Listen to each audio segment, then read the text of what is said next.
Hello student, मैं हूं विजय दिवाकर और आप देख रहे हैं यूट्यूब चैनल विजय दिवाकर। चलिए हम बात करने जा रहे हैं बोर्ड परीक्षा पिछले साल 2020 में जो प्रश्न आ चुका है उसका वीडियो हल विस्तार से हम आपको समझा रहे हैं। हम पहुंचे हैं प्रश्न 13 में। पिछला वीडियो प्रश्न 12, 11, 10, 9, 8 जितने भी प्रश्न हैं वो सब का डिस्क्रिप्शन बॉक्स में आपको लिंक मिल जाएगा। वहां से आप हर एक सवाल का वीडियो आंसर देख सकते हैं। बिल्कुल विस्तार से समझाया गया है प्यारे बच्चों के लिए, ताकि घर बैठे आपको गणित की हर एक पॉइंट समझ में आ सके। हर चीज आपको गणित का समझ में आएगा। इसलिए हम पिछले साल जो आ चुका है 2020 में, 2018 में, 2019 में, 17 में, पिछले 5 साल की जितने भी प्रश्न आ चुके हैं बोर्ड परीक्षा में, उन सब का वीडियो विस्तार से आपको डिटेल में समझाते हुए हमारे चैनल के माध्यम से हम दिखा रहे हैं। इसलिए आप हमारे चैनल पर लगातार बने रहिए। ध्यान दीजिए प्रश्न 13। एक वृत्त की त्रिज्या 20 सेंटीमीटर है। दो बराबर और समांतर जीवाओं के बीच की दूरी 24 सेंटीमीटर है। जीवा की लंबाई ज्ञात कीजिए। सबसे पहले बात करते हैं ए बी और सी डी। दो ऐसे जीवा हैं, दोनों बराबर है बोला है, दोनों समांतर है बोला है, और इसके बीच की जो दूरी है यहां से यहां तक, चलो ये एम है, ये एन है, एम से लेकर एन तक की जो दूरी है वो है 24 सेंटीमीटर, और ये बीच रास्ते में पड़ गया इसका सेंटर। अब आप ध्यान दीजिए, यहाँ पर इनके बीच की दूरी जब 24 है और ये आपका सेंटर है और दोनों जीवा बराबर है बोल दिया है, तो इसका मतलब बराबर जीवा जो है केंद्र से क्या होती है, बराबर दूरी पर होती है। तो ओ से लेकर एम तक 12 होगा, ओ से लेकर एन तक भी 12 होगा, 12 और 12 मिला के 24। ओ से लेकर ए तक क्या है, वृत्त की त्रिज्या है, ये दे रखा है 20 सेंटीमीटर। इस त्रिभुज को आप ध्यान से देखो। त्रिभुज ओ ए एम में, त्रिभुज ओ ए एम में ये कर्ण है, तो पाइथागोरस प्रमेय लगा देते हैं। चलो पाइथागोरस प्रमेय से, पाइथागोरस प्रमेय अगर हम लगाएंगे तो ओ ए का वर्ग बराबर हो जाएगा ओ एम का वर्ग प्लस ए एम का वर्ग। कैसे में? ओ ए क्या है, कर्ण है, कर्ण का वर्ग। ओ एम क्या है, लंब है, लंब का वर्ग। और ए एम क्या है, आधार है, आधार का वर्ग। अब देखो यहां पर कर्ण ओ ए का वर्ग बराबर लंब, लंब कौन है, ओ एम का वर्ग। चलो इसका मान पुट करते हैं। लंब का मान है यहाँ पर 12 का वर्ग और आधार है ए एम का वर्ग। ओ ए का मान रख दीजिए, ओ से लेकर ए तक 20 है, 20 का वर्ग, 12 का वर्ग हो गया और प्लस का ए एम का वर्ग हो गया। अब क्या करेंगे, देखो 20 का वर्ग हो जाएगा 400, 12 का वर्ग हो जाएगा 144 और प्लस का हो गया ए एम का स्क्वायर। करेक्ट, 144। इस पर पक्षांतर कर दीजिए तो माइनस का 144 हो गया, इस तरफ बच गया ए एम का स्क्वायर। अब यहां से दोनों को घटा देंगे तो ये हो जाएगा 256, ये बन गया ए एम का स्क्वायर। अब इस स्क्वायर को अगर हम यहां से हटा दें तो ये स्क्वायर रूट 256 हो जाएगा, और इसका जो मान होता है 256 का वर्गमूल 16 होता है। तो ए से लेकर एम तक 16 आ गया, तो एम से बी भी क्या होगा, 16 होगा, क्योंकि यहाँ पर 90 अंश का कोण बन रहा है। तो हम कहेंगे यहाँ पर कई रेखा इसको जीवा को क्या करती, समद्विभाजित करती। ये 16, ये भी 16, तो ए बी बराबर हो जाएगा 2 बार 16, दोनों 16 को जोड़ दीजिए 32 आ गया। तो जीवा ए बी बराबर 32 और जीवा सी डी बराबर भी 32 होगा, क्योंकि दोनों बराबर माना गया है। इसलिए दोनों जीवा की जो लंबाई है वो 32 सेंटीमीटर आ गया प्यारे बच्चों। चलिए प्रश्न नेक्स्ट की ओर आगे कदम बढ़ाते हैं। चलिए प्रश्न 14। एक व्यक्ति ने अपनी गाड़ी में 5 लीटर पेट्रोल भरवाया। एक व्यक्ति ने अपने गाड़ी में क्या किया, 5 लीटर पेट्रोल भराया। 5 दिनों में बचे हुए पेट्रोल की मात्रा और दिनों की निम्नांकित सारणी में दिखाया गया है। इनके बीच में आलेख खींचना है, आपको ग्राफ खींचना है, रेखा बनाना है। बहुत सुंदर सवाल है। पहला दिन पेट्रोल भराया 5 लीटर, फिर उसके बाद दूसरा दिन, तीसरा दिन, चौथा दिन, पांचवा दिन। ये दिन है, पहला, दूसरा, तीसरा दिन 5 लीटर पेट्रोल भराया। तो यहां पर पहला दिन उसने जब भराया था तो शेष पेट्रोल 4 लीटर बचा। दूसरा दिन 3 लीटर, ठीक। उसके बाद तीसरा दिन 2 लीटर बचा, चौथा दिन 1 लीटर बचा, पांचवा दिन पूरा पेट्रोल खत्म, 0। अब इसका ग्राफ बनाना है। तो यहां पर हम इस अक्ष को दिन ले लेते हैं। चलो एक्स अक्ष में दिन ले लेते हैं और वाई अक्ष में जो शेष पेट्रोल है उसको रख लेते हैं और इसका ग्राफ खींचते हैं ग्राफ पेपर पर, ठीक। तो यहां पर देखो एक्स अक्ष में यहाँ 1 है, तो एक्स अक्ष में ये 1 हो गया और 1 के सीध में हम ऊपर जाएंगे, कहाँ तक जाएंगे, शेष पेट्रोल y अक्ष में 4 है, तो ये हम धीरे धीरे 4 के सीध में जाएंगे। ये 4 के सीध से इधर आएंगे और 1 के सीध में इधर आएंगे, तो यहाँ पर हमको एक बिंदु मिलेगा, ये कहलाएगी 1 4, क्योंकि x अक्ष के 1 के सीध में है, y अक्ष के 4 के सीधे में। फिर x अक्ष के 2 के सीध में जाएंगे और y के 3 के सीध में आएंगे, तो यहाँ पर बिंदु मिलेगा हम लोग को x अक्ष के 2 के सीध में और y के 3 के सीध में। यहाँ बिंदु मिल गया x का 3 और y का 2, तो यहाँ पर x का 3 के सीध में और y के 2 के सीध में यहाँ पर एक बिंदु मिल जाएगा हमको। इसी तरह से x का 4 और y का 1, x का 4 और y के सीध में जाएंगे, यहाँ पर एक बिंदु मिलेगा 1 के सीध में और इधर 4 के सीध में। इसी तरह से x का 5 और y का 0, तो यहीं पर मिलेगा और इसको हम लोग क्या करेंगे, बिल्कुल मिला देंगे। एक सिंपल रेखा जो है आपके सामने जो है प्राप्त हो जाती है, बिल्कुल सरल रेखा एक निकल करके आती है। तो इस तरह से प्यारे बच्चों आप लोग को ग्राफ बनाना है। प्रश्न 17 नंबर देखिए। इसके पहले के कुछ प्रश्न को मैंने यहाँ पर लैप्स किया है, क्योंकि वो जो प्रश्न है इस सत्र 2021 के सिलेबस से हटा दिया गया है, क्योंकि कोरोना लॉकडाउन के चलते सिलेबस की कटौती किया गया है स्कूल नहीं खुलने की वजह से। इसलिए कुछ प्रश्न को मैंने यहाँ से हटा दिया है, क्योंकि उसको बना तो सकते हैं परंतु वो प्रश्न आपकी परीक्षा में नहीं आएगा, क्योंकि वो अभी इस साल 2021 के लिए पाठ्यक्रम से बाहर है फिलहाल। तो प्रश्न 17 की बात करते हैं। यहाँ पर 5 वर्ष पूर्व मेरी आयु और मेरे पुत्र की आयु कितनी गुनी थी। देखो यहाँ पर 5 साल पहले की बात है। मेरा जो उम्र है मेरे पुत्र के आयु की यहाँ पर कैसा था, तिगुनी थी। लेकिन 10 साल बाद मेरी आयु मेरे पुत्र की आयु की 2 गुनी हो जाएगी। तो मेरी और मेरे पुत्र की वर्तमान आयु ज्ञात कीजिए। तो हम ऐसे करते हैं, माना कि पिता की जो आयु, मेरा मतलब मेरे पिता की जो आयु है, यहाँ पर पिता की जो आयु है वो है, मान लो वर्तमान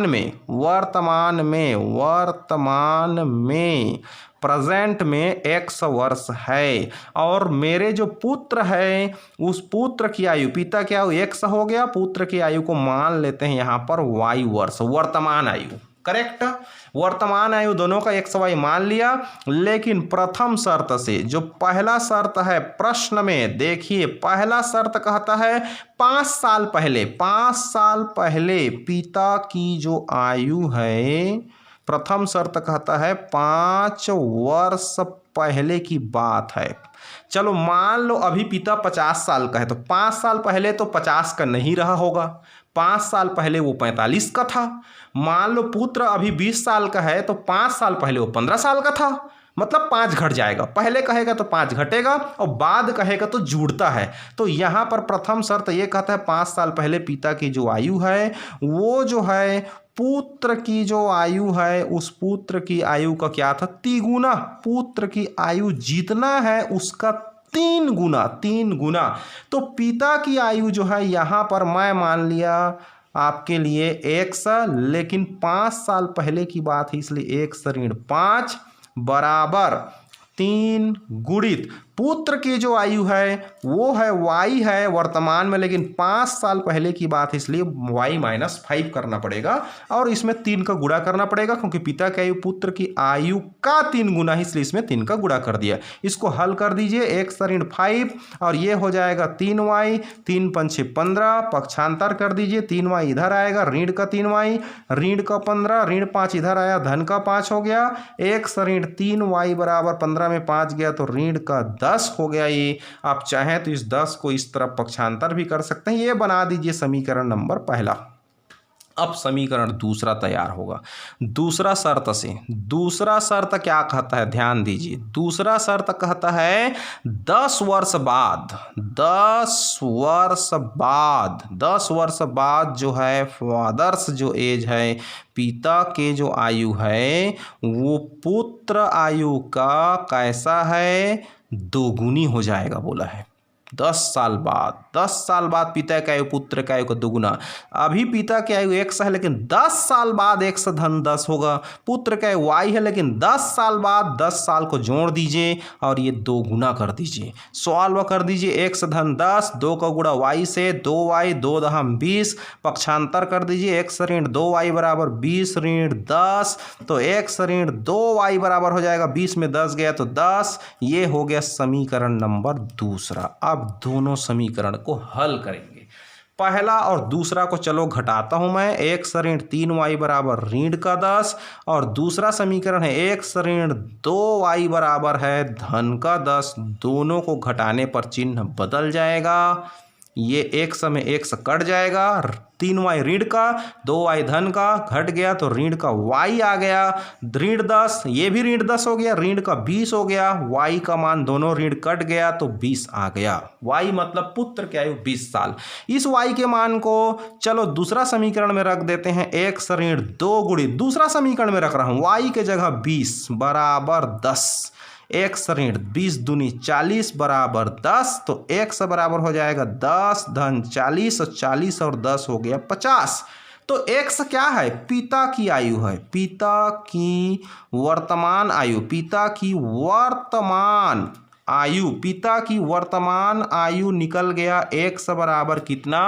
1 बराबर हो गया 50 वर्ष।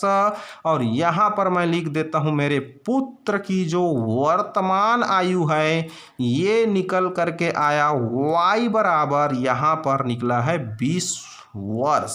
इस तरह से आपको बनाना है प्यारे बच्चों। चलिए अब नेक्स्ट क्वेश्चन पर चलते हैं। आपको नोट्स बनाना है तो स्क्रीनशॉट ले लीजिए। इस तरह हमारे चैनल के माध्यम से बोर्ड परीक्षा के सारे आईएमपी क्वेश्चन का वीडियो जो है विस्तार से आपको समझाते हैं। हमारा चैनल आपको सिखा रहा है, कोर्स कंप्लीट नहीं कर रहे हैं, हम सिखा रहे हैं आपको, ताकि आपकी परीक्षा की तैयारी अच्छे से हो जाए। चलिए प्रश्न 18वां की बात करते हैं। यहाँ पर प्रश्न 18वां है आपके सामने। cos थीटा अपन sec 90 minus theta plus 1 plus sin 90 minus theta अपन cosec थीटा माइनस 1 बराबर 2 cot 90 माइनस थीटा। इसको प्रूव करना है तो मैं एक काम करता हूँ, लेफ्ट हैंड साइड को चलो हल करते हैं। लेफ्ट हैंड साइड को हल करने पर ध्यान दीजिए, यहाँ पर cos थीटा का cos theta sec 90 minus theta का होता है cosec थीटा। ये फार्मूला है, sec 90 माइनस थीटा का cosec थीटा प्लस 1, फिर प्लस sin 90 माइनस थीटा का होता है cos थीटा अपान, फिर लिख दीजिए आप cosec थीटा माइनस 1। यहाँ पर ये दोनों cos थीटा को आप बाहर निकाल दीजिए तो ये दिखेगा आपका 1 अपान cosec थीटा प्लस 1, फिर प्लस 1 अपान cosec थीटा माइनस 1। अब एक काम कीजिए, यहाँ पर आप इसका लघुत्तम ले लीजिए। इन दोनों का लघुत्तम हो जाएगा, दोनों अलग अलग है इसलिए दोनों को लिखना पड़ेगा लघुत्तम में इस तरह से। अब उसके बाद इसका गुणा यहाँ कर दीजिए तो ये हो जाएगा cosec थीटा माइनस 1 प्लस इसका गुणा यहाँ कर दीजिए तो ये हो जाएगा cosec थीटा प्लस 1। अब उसके बाद आप इसको सॉल्व कर दीजिए तो ये हो जाएगा, ये कोसेक और ये कोसेक जुड़ करके हो जाएगा आपका ऐड हो गया तो ये हो गया 2 कोसेक थीटा और माइनस 1 और प्लस 1 कैंसिल हो गया। ये सूत्र के रूप धारण कर लिए, a plus B A minus B, A plus B A minus B का सूत्र होता है a वर्ग ऋण b वर्ग। तो ये हो जाएगा कोसेक स्क्वायर थीटा माइनस 1 का स्क्वायर और 1 का स्क्वायर 1 होती है यहाँ पर। अब फिलहाल आप लिख दीजिए कोसेक थीटा गुणित 2 गुणित इस कोसेक को आप लिख सकते हैं 1/sin थीटा, क्योंकि कोसेक थीटा का सूत्र होता है 1/sin, क्योंकि कोसेक साइन का उल्टा है। कोसेक स्क्वायर थीटा माइनस ये लिख दीजिए आप कोसेक स्क्वायर थीटा माइनस 1 के स्क्वायर 1 हो गया, 2 को सामने लिख दीजिए कास का गुणा 1 के साथ तो ये हो गया cos theta upon sine theta हो गया भागित कोसेक स्क्वायर थीटा माइनस 1 का होता है काट स्क्वायर थीटा। सूत्र है कोसेक स्क्वायर थीटा माइनस 1 का काट स्क्वायर थीटा। मैं आप लोगों को किसी दिन पूरे त्रिकोणमिति का सारे फार्मूला का वीडियो ही बना दूंगा, पूरा ट्रिक, ठीक, आप हमारे चैनल पर लगातार बने रहिए, पूरा वीडियो आपको मिल जाएगा, सारे फार्मूला का ट्रिक बता दूंगा कैसे याद करना है आपको। तो फिलहाल अभी कोसेक स्क्वायर थीटा माइनस 1 का काट स्क्वायर थीटा, कास बटे साइन का होता है कॉट थीटा, तो यहाँ पर हो जाएगा कॉट थीटा, कास बटे साइन का कॉट थीटा, और नीचे में जो काट स्क्वायर थीटा है उसको 2 बार कॉट थीटा लिख सकते हैं स्क्वायर की वजह से, एक एक कॉट आप काट दीजिए यहाँ से, तो ये जो काट बच गया आपका वो लिखा जाएगा 1 अपान काट थीटा, और 1 अपान काट का होता है टेन थीटा, तो ये 1 अपान काट ऊपर चला गया तो ये हो गया आपका टेन थीटा, और टेन थीटा को हम फिर से लिखेंगे, अब हम उसको जमा करके तो टेन को लिख सकते हैं काट 90 माइनस थीटा, क्योंकि काट 90 माइनस थीटा का टेन थीटा होता है, तो यही लाना था प्यारे बच्चों, बिल्कुल प्रूव्ड हो गया, सिद्ध हो गया, 100% मॉडल आंसर ऐसी ही बनाना है। तो यहाँ पर कुछ कुछ प्रश्न है जिसको मैंने यहाँ पर नहीं बनाया क्योंकि वो आपके पाठ्यक्रम से हटा दिया गया है, जैसे कि आपका इनकम टैक्स से रिलेटेड, आयकर से संबंधित जो प्रश्न है उसको पाठ्यक्रम से हटा दिया गया है, इस सत्र के लिए पाठ्यक्रम छोटा किया गया है, तो उसके प्रश्न को मैंने यहाँ पर नहीं बनाया है। तो इस तरह से आपका ये सेट ए बोर्ड परीक्षा 2020 का गणित का सेट ए आज कंप्लीट हो गया।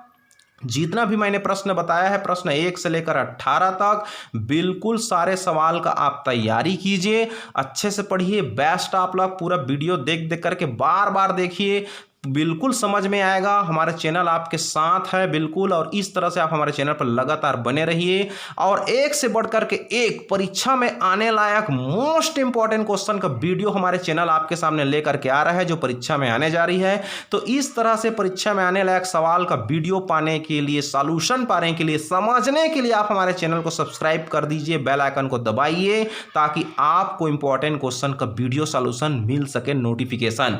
मैं आपसे इतना रिक्वेस्ट करूंगा कि आप इस लॉकडाउन में अपने दोस्तों का, अपने मित्रों का अगर आप सहयोग करना चाहते हैं तो कम से कम 5 से 10 स्टूडेंट को आप जरूर फॉरवर्ड कीजिए।